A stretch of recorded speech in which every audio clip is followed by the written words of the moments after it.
As we've explored what it takes to be an effective interfaith leader, we've covered a lot of ground together. We've seen that you need to have a vision of interfaith cooperation. You must develop appreciative knowledge, know the history of interfaith cooperation, and have an ethic or theology of interfaith cooperation. And you must master the skills to motivate others, build relationships, and create opportunities for interfaith cooperation. We have also demonstrated the benefits of interfaith leadership on society, namely the transformation of diversity into pluralism. We have defined pluralism as an active engagement of diversity towards positive ends.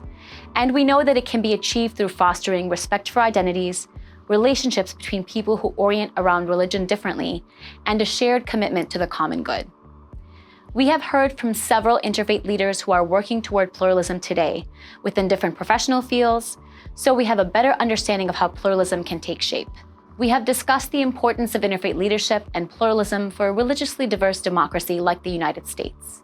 We've talked about social capital, different ways to respond to increasing diversity, and how we can develop appreciative knowledge about different religious traditions.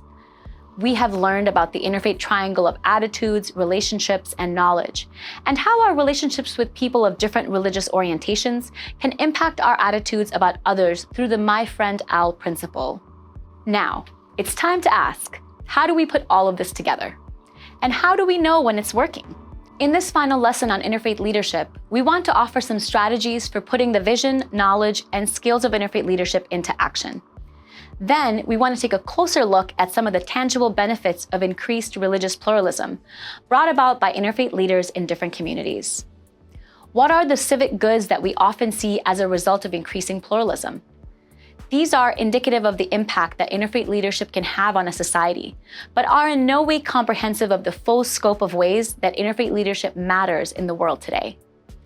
The 5 civic goods of pluralism are increasing understanding and reducing prejudice, weakening identity-based conflict through stronger social cohesion, bridging social capital to address social problems, fostering the continuity of identity communities, and creating binding narratives for diverse societies.